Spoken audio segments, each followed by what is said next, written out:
Livro de Jonas, capítulo 2. Livro de Jonas, capítulo 2. Nós vamos continuar aqui nas mensagens aqui do livro de Jonas. Hoje nós vamos ler aqui o capítulo 2. Jonas, capítulo 2, versículos de 1 até o 10. O livro de Jonas não é o livro de um peixe. O livro de Jonas é a história do amor de Deus. Se você observar o contexto, tem uma cidade que é tão cruel como é o Estado Islâmico, o grupo ISIS, o grupo Boko Haram, pessoas que fazem muito mal, e Deus manda um missionário lá naquela cidade, e aquela cidade, ao ouvir a pregação, todos eles se convertem, do rei ao plebeu, todos. E o que nós observamos nisso? Que Deus poderia destruir Nínive, mas Deus preferiu amar aquele povo. Então não é a história de um peixe, é a história de Deus que ama o pecador. Amém? Então Jonas, capítulo 2, profeta Jonas, capítulo 2, todo o capítulo, diz assim: lá de dentro do peixe, Jonas orou ao Senhor, ao seu Deus. Ele disse: em meu desespero, clamei ao Senhor, e Ele me respondeu. Do ventre da morte, gritei por socorro, e ouviste o meu clamor. Jogaste-me nas profundezas, no coração dos mares. Correntezas formavam um turbilhão ao meu redor. Todas as tuas ondas e vagas passaram sobre mim.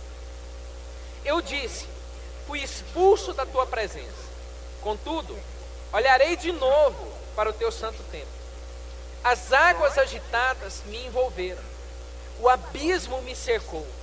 As algas marinhas se enrolaram na minha cabeça. Afundei até os fundamentos dos montes. Há terras cujas trancas estavam me aprisionando para sempre. Mas tu trouxeste a minha vida de volta da cova, ó Senhor meu Deus. Quando a minha vida já se apagava, eu me lembrei de ti, Senhor, e a minha oração subiu a ti, ao teu santo templo. Aqueles que acreditam em ídolos inúteis desprezam a misericórdia, mas eu, com um cântico de gratidão, oferecerei sacrifício a ti. O que eu prometi, cumprirei totalmente. A salvação vem do Senhor. E o Senhor deu ordens ao peixe, e ele vomitou Jonas em terra. Amém? Glória a Deus. Louvado seja o nome do Senhor. Hoje eu quero trazer uma palavra baseada nesse capítulo aqui, chamada Um Amor que Transforma. Nós vimos lá no capítulo 1 que Jonas, ele recebe a ordem de Deus. Deus chama Jonas à presença dele e fala assim: Jonas, vai até Nínive e prega contra ela. Diz o texto que Jonas fugiu para Tarsis, entrou no navio, e ali ele escondeu lá no porão, e lá do navio ele foi jogado ao mar, e ele afundou, e o peixe engoliu Jonas, e levou ele para a profundeza do mar. Que é o que acontece quando nós nos rebelamos a fazer a vontade de Deus. Quando você, meu irmão, se rebela a fazer a vontade de Deus, cada vez mais a tua vida só vai afundar, só vai afundar. Você vai começar um decréscimo moral, um decréscimo espiritual, quem sabe financeiro, quem sabe ministerial. Tua vida só vai para o fundo cada vez que você resolve desobedecer a Deus. Obedecer a Deus, meus irmãos, muitas vezes traz para nós uma dor, um peso, um cansaço, um desgaste, uma dificuldade. Fazer a obra de Deus é trabalho, é serviço que muitas vezes nós não queremos fazer. Se você fala assim: ah, mas Jonas é um desobediente. Quem de nós aqui não é? Quem de nós aqui é prontinho para toda obra? Muitas vezes nós chegamos até a igreja, nós vimos da nossa igreja, da nossa casa para a nossa igreja, com raiva, cansados, desanimados, abatidos, querendo falar ou pensando que hoje é o último dia que eu boto o pé nessa igreja e eu nunca mais vou voltar para esse lugar. Jonas também foi assim. Jonas, ele desesperou. Ele falou, não, vou embora. Ele saiu fora.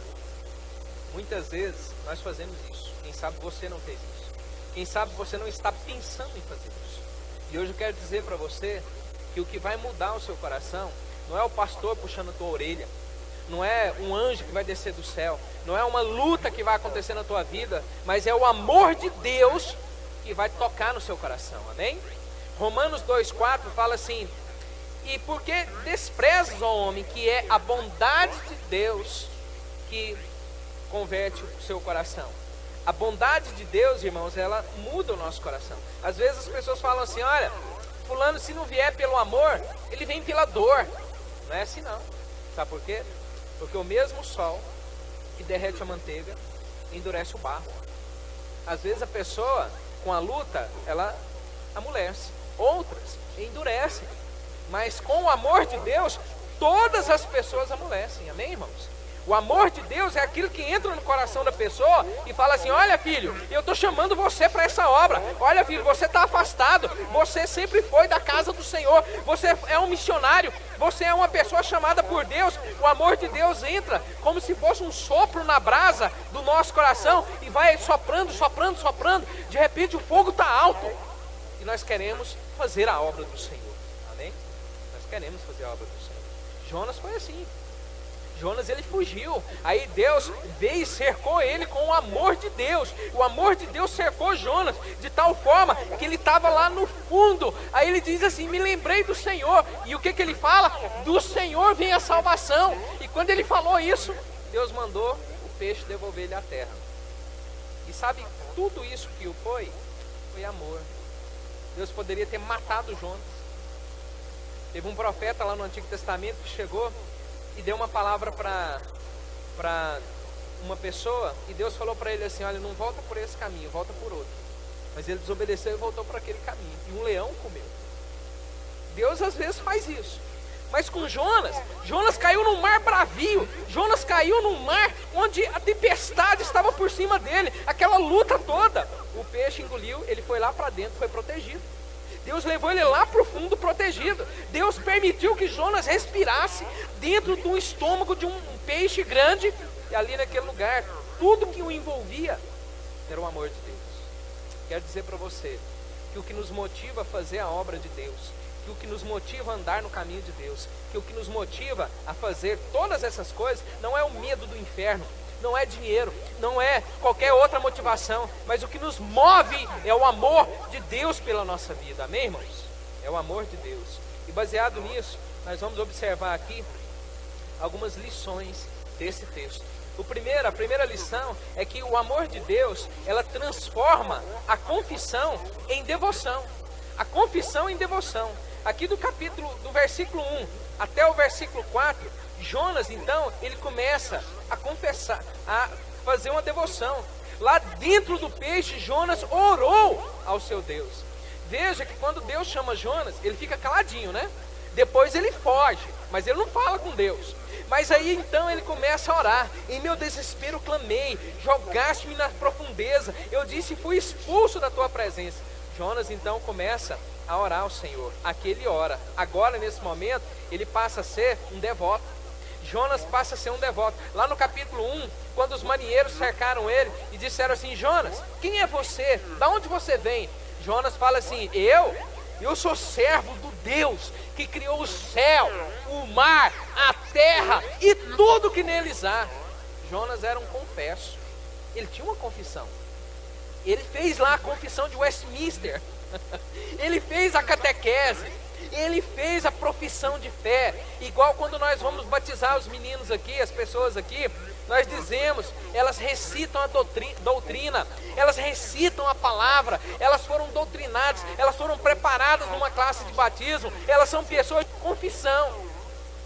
Mas quando Jonas é envolto pelo amor de Deus, ele começa a passar a ser o que todo crente deve ser, um devoto. Se você for lá na festa de Trindade, semana que vem, alguém aqui vai? Não? Se você fosse lá, você ia ver as pessoas chorando lá nas escadas. Você ia ver as pessoas caminhando com carro de boi. As pessoas lá chorando, andando com a cruz nas costas, demonstrando devoção. São devotos do divino Pai eterno, igual nós, não é? Nós também somos devotos do divino, que Deus é divino, do Deus que é Pai e do Deus que é eterno. Amém, irmãos? Nós somos também.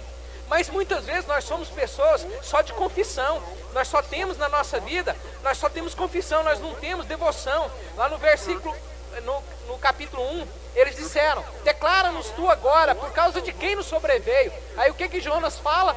Eu sou hebreu, eu temo o Senhor, o Deus do céu, que fez o mar e a terra seca. Para quem estava no desespero, lembrar que Deus fez a terra. Quem estava no desespero do mar, lembrar que Deus fez a terra seca, era uma coisa maravilhosa. Mas tudo aquilo era da boca para fora.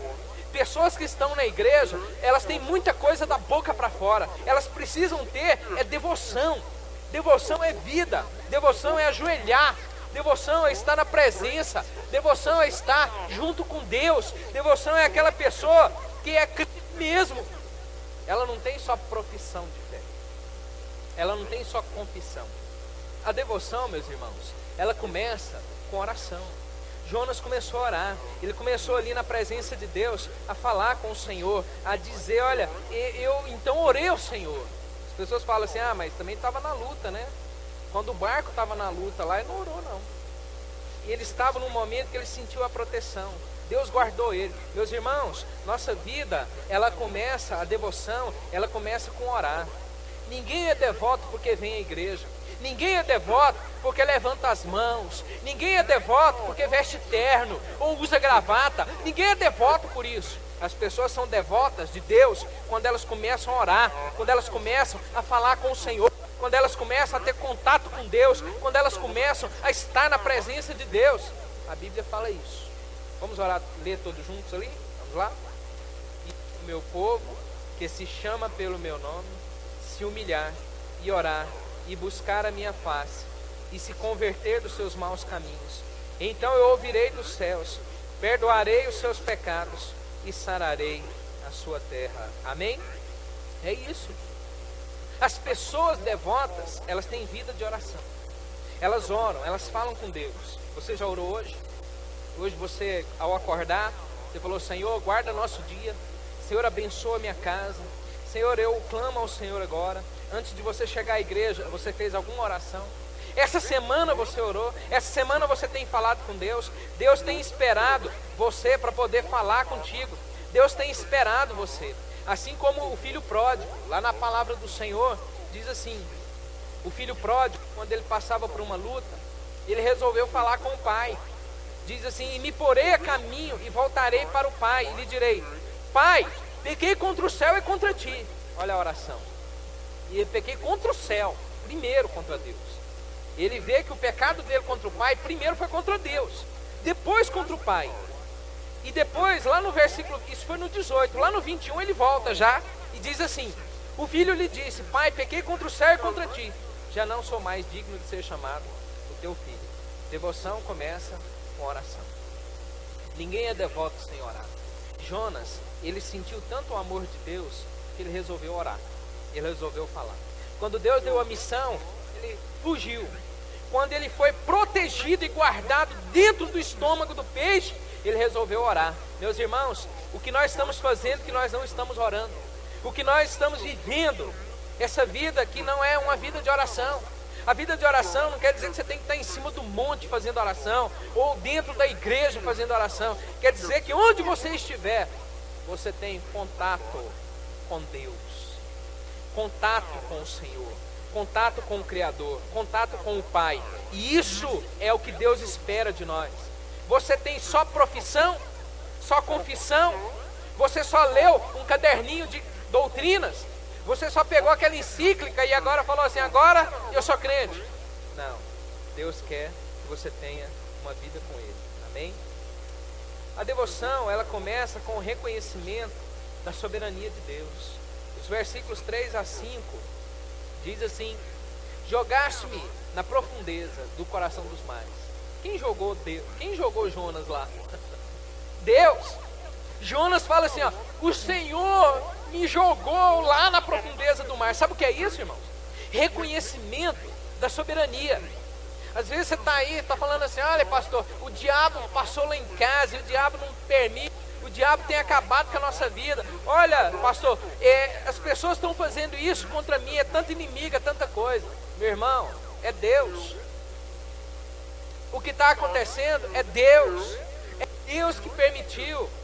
E é Deus que deixou, é Deus que fez, é Deus que está realizando essas coisas. O Senhor tem um propósito na tua vida, o Senhor tem um propósito na dor, o Senhor tem um propósito na alegria, em todas as coisas. Deus tem um propósito, amém, irmãos?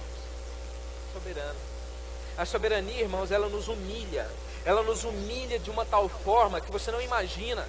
A soberania, ela diz para você assim, ó, você, filho, você não é nada. Você é um Zé Ruela, você é um mané, você no plano total, você é um grão de areia, você não é nada. O ser humano, ele quer sempre controlar, ele quer dirigir os atos, as cenas, os capítulos da vida dele, ele quer que a vida dele esteja no controle. Aí Deus vem e faz uma mudança tremenda, faz o que você não gosta. Muda para uma coisa que você não concorda. E o que você pode fazer? Nada. Nós só podemos reconhecer, Deus é soberano. Quando você não souber o que dizer, diga assim, Deus sabe o que faz.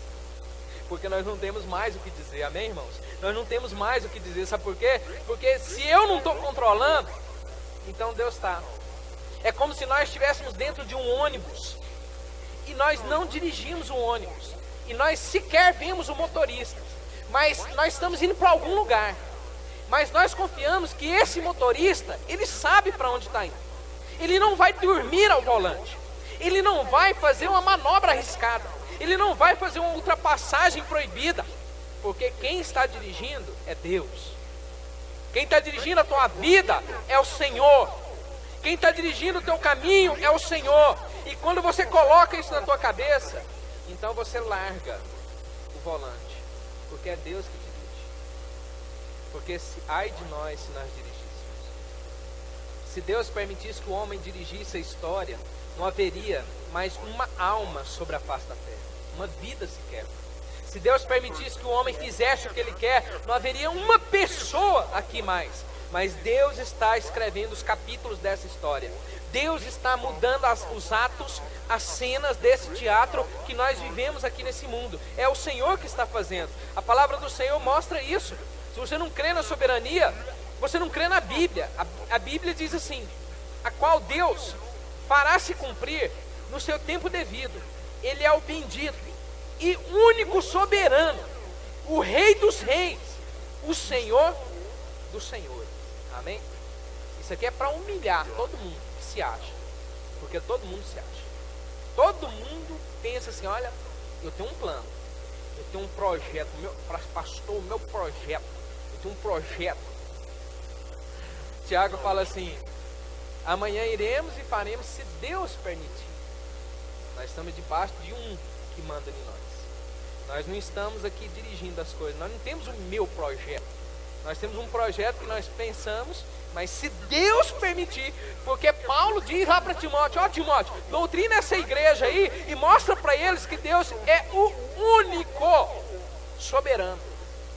Se ele é soberano, não poderia ter outro, mas ele enfatiza o único soberano. Mas não só, tem outro texto também que diz assim, o Senhor assentou-se soberano sobre o dilúvio. O Senhor reina soberano para sempre. Nunca vai deixar de reinar, amém, irmãos? Nunca. Não tem ser humano que se levante contra Deus, não tem povo que se levante. Deus falou assim, olha, multiplica e cresce, espalha sobre a terra. Aí, lá em Gênesis, aí o povo falou assim, não, nosso projeto, Deus, é outro. Nosso projeto é outro. Nós não vamos multiplicar, nós não vamos espalhar não. Sabe o que nós vamos fazer? Nós vamos fazer tijolos. E dos tijolos, nós vamos fazer uma torre. E nós vamos subir essa torre até o cume do céu. E quando nós chegarmos lá, o nosso nome será célebre em toda a terra. E aí eles começaram e fazendo tijolos, e fazendo a torre, e fazendo tijolos, e fazendo a torre, e a torre foi crescendo, e a torre foi chegando lá no alto. Aí de repente Deus falou assim: opa, peraí, vamos resolver esse negócio, mudar a língua do povo. Um vai falar inglês, outro alemão, outro francês, outro hebraico, outro grego, e eu quero ver quem vai entender. E Deus então mudou a língua do povo ali. E a coisa ficou uma confusão, porque alguém pedia tijolo, não sabia se era água, outro pedia massa, não sabia se era tijolo, e parou a construção, e tudo aquilo veio abaixo, porque ninguém desafia Deus. Ninguém desafia Deus. O plano que Deus tem para a tua vida pode doer em você, mas você não pode fazer nada contra ele, porque você está debaixo da soberania. Mas eu digo uma coisa para você: é muito melhor ser administrado por Deus do que ser arrogante, do que ser uma pessoa autossuficiente, do que ser uma pessoa que acha que sabe como deve ser a sua vida. É melhor ser administrado por Deus. A palavra do Senhor nos ensina. Diz assim: portanto, assim diz o soberano Senhor: estou contra o faraó, rei do Egito, quebrarei os seus 2 braços, o bom e o que já foi quebrado, e farei a espada cair da sua mão. Faz alguma coisa, faraó? O que faraó fez? Nada. Só tinha que fazer o que Deus manda. Interessante, quando você lê Êxodo, eu estou terminando a leitura, já terminei a leitura de Êxodo. Quando você lê Êxodo, Deus fala assim: Moisés, vai lá e anuncia a praga, mas faraó não vai te atender, porque eu vou endurecer o coração de faraó. Meus irmãos, se Deus não tivesse endurecido o coração de faraó, sabe o que teria acontecido? Faraó na primeira praga teria falado: vai embora, some daqui. Mas Deus precisava cumprir um plano ali naquele lugar. Então Deus endureceu o coração dele. Deus fez o que quis com Faraó. Sabe por quê? Porque Deus é soberano. Amém, irmãos? Glória a Deus. Segunda lição da palavra do Senhor nesse texto. O amor de Deus transforma a rebeldia em esperança. O amor de Deus transforma a rebeldia em esperança. Versículo 6 diz assim: afundei até os fundamentos dos montes, a terra cujas trancas estavam me aprisionando para sempre. Mas tu trouxeste a minha vida de volta da cova, ó Senhor meu Deus. Quando a vida já se apagava, eu lembrei de ti, Senhor, e a minha oração subiu até o teu santo templo. Amém? Olha só, Jonas aqui começou então a mudança na vida dele. Ele começou a esperar em Deus. Ele começou agora a ver o Senhor como aquele que poderia fazer coisas maravilhosas na vida dele. Antes ele tinha perdido a esperança. A esperança, irmãos, é aquilo que tem que estar movendo nosso coração. Nós estamos aqui fazendo a obra de Deus, e a obra de Deus tem tantos empecilhos, tantas lutas entre nós, fora de nós, do diabo, tanta coisa. Mas o que tem que manter a gente no foco é a esperança. A esperança, diz assim, a esperança nos leva para perto de Deus.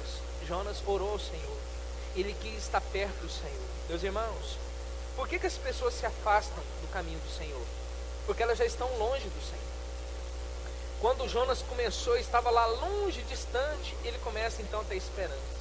E ele começa a orar, e ele começa a se aproximar do Senhor, ele começa a se aproximar de Deus. E quando nós oramos, é assim que acontece. A palavra do Senhor nos mostra isso. Diz assim que o Deus da esperança os encha de alegria e paz por sua confiança nele, para que vocês transbordem de esperança pelo poder do Espírito Santo. É isso que Deus quer para nós. Deus não quer gente desanimada. Deus não quer que a gente abandone a obra do Senhor. Essa igreja aqui é difícil, pastor. Aquela igreja ali é difícil. Você não sabe da minha vida, da luta que eu estou passando. Ora, Deus é o Deus da esperança.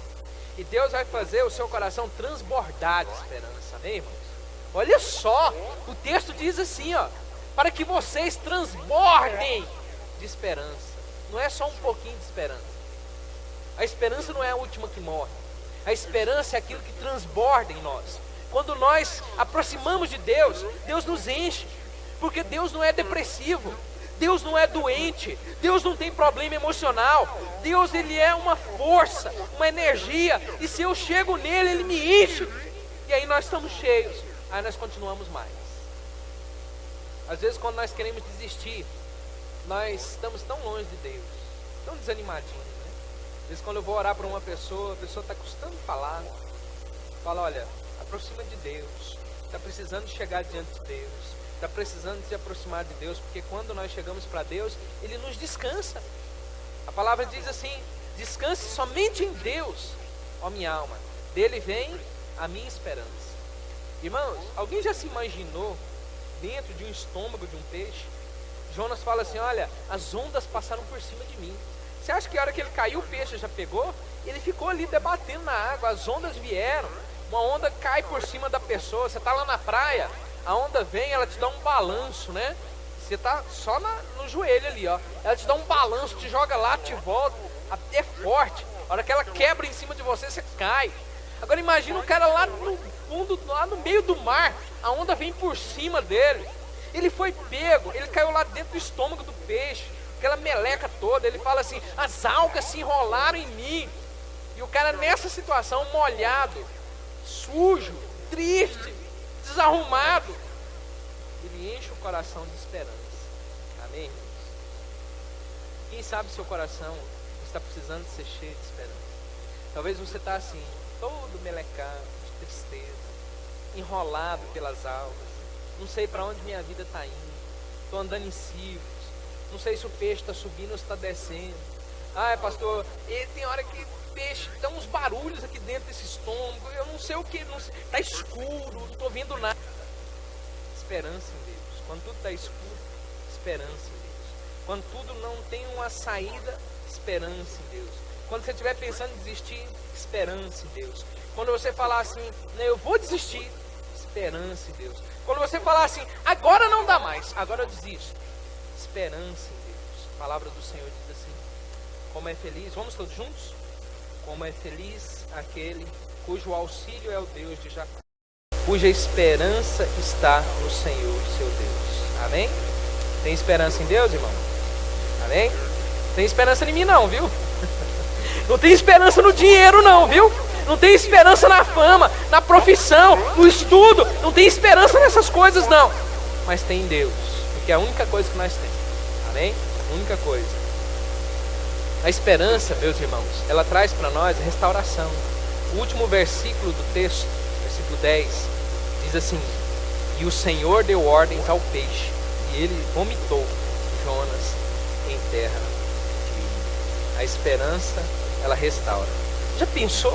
O cara estava lá no fundo do mar, dentro de um peixe. Ele poderia ser dissolvido ali na hora da digestão do peixe.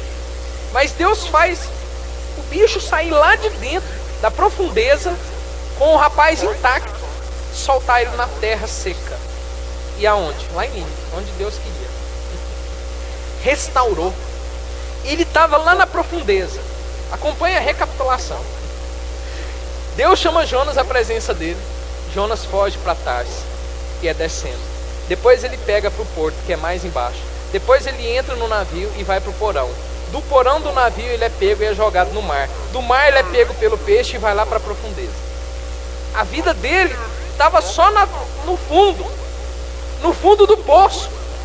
A pessoa fala assim: pastor, eu estou no fundo do poço, né?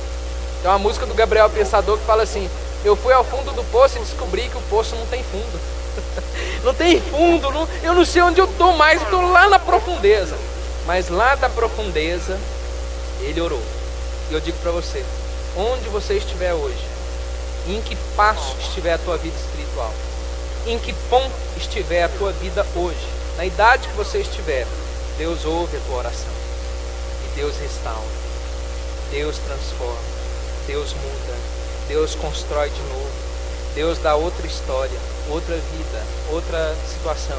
Jonas era um rebelde. Jonas era o cara que não queria saber de Deus. Jonas era o cara que falou assim: Nínive, vá se danar, eu vou para outro lugar. Aí Deus leva o rapaz lá no fundo do mar, muda o coração, ele ora como um crente de verdade, que era, mas era rebelde. Um crente agora, e Deus traz de volta. Sabe por quê, irmãos? Porque Deus é especialista nisso. Deuteronômio 30, versículo 3 diz assim: então o Senhor, o seu Deus, lhes trará restauração e terá compaixão de vocês e os reunirá novamente de todas as nações por onde tiver espalhado. Deus é assim. Deus restaura. Deus, você é vingativo. Você quer ver o outro se lascar, mas Deus não é assim não. Deus restaura, Deus transforma, Deus trabalha a pessoa. Deus, ele quer pegar o destruído e transformar. Deus pegou Paulo, um assassino dos cristãos, e transformou no maior doutrinador da Bíblia. Paulo escreveu mais que Cristo. O maior plantador de igrejas, foi o grande missionário da Bíblia. Pregou e muito mais gente se converteu na pregação de Paulo do que na de Cristo. Paulo fundou igrejas, Jesus a nenhuma, só a universal, né? A igreja. Então Deus restaura. Quem era Paulo? Um assassino. Quem era você? Quem era eu? Deus nos restaura, irmãos. Se você está perdido, outras pessoas se perderam, pessoas que saíram dessa igreja, você tem que sair daqui cheio de esperança e dizer para ele: olha, Deus quer restaurar você. Você está fora dos caminhos de Deus, mas Deus quer transformar você. Deus quer mudar a tua vida. Deus quer restaurar você, porque Deus é especialista nisso. E Ele quer que pessoas se levantem para levar a palavra dEle, para mostrar o como Ele é maravilhoso. Isaías diz assim: então ouvi a voz do Senhor conclamando: quem enviarei? Quem há de ir por nós? Eu respondi: eis-me aqui, envia-me a mim. É isso que o Senhor quer. Amém? Deus quer isso. Nós. Talvez você fale assim: pastor, eu não tenho vontade nenhuma de fazer a obra de Deus. Mas Deus quer que você faça. Deus quer que você faça essas coisas. Deus quer que você leve a palavra dEle. Deus quer que você leve o que Deus fala. Deus quer que você seja a voz do Senhor. A palavra do Senhor diz assim: a voz do Senhor é poderosa. A voz do Senhor é majestosa. E sabe como é que as pessoas vão ouvir a voz do Senhor? Através da sua voz, através da tua vida, através da sua transformação. O amor de Deus transforma. Deus nos transforma. Você está aqui hoje, está pensando assim: pastor, eu não sou nada, eu não sou ninguém. Você está certinho. Mas Deus, Ele quer mudar você. E Ele quer que essa igreja mude também. Ele quer que, olha pastor, nossa igreja não vai para frente. Nossa igreja, irmão, isso é cabeça de gente. Cabeça de Deus é diferente. Pastor, a nossa igreja, ela é capenga. Nossa igreja só tem dificuldade. Essa igreja é cheia de problema. Isso é a sua mente. Mas a mente de Deus é que essa igreja é uma bênção, é que essa igreja vai crescer, é que essa igreja vai caminhar, é que essa igreja tem possibilidades grandes, é que esse trabalho é um trabalho abençoado, é que esse trabalho tem a presença de Deus. E aí nós temos que nos levantar nessa esperança e falar assim: olha, eu vou seguir, eu vou prosseguir nesse alvo, eu vou prosseguir nesse propósito, porque é o que Deus está nos chamando. Se eu olhasse para Jonas, eu falaria assim: Jonas, você é um infiel, você não vale nada, você não presta, olha o que você fez com a ordem de Deus. Mas Deus olhou para Jonas e falou: Jonas é um grande missionário, Jonas é um homem de Deus, Jonas é um pregador.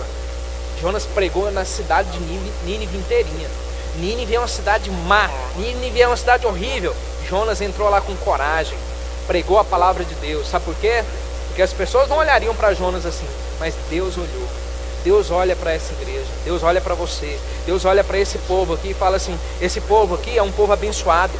Esse povo aqui não é um povo fraco, não. É um povo que tem a presença de Deus. Essa igreja aqui não é uma igreja desanimada, não. É uma igreja animada. Deus olha aqui lá para frente. Deus olha aqui com os olhos de amor. As pessoas que têm inveja dessa igreja, que têm inveja do teu ministério, elas lançam praga, elas falam mal desse lugar. Mas Deus olha para cá diferente. Deus olha para cá falando assim: ó, essa igreja é uma bênção.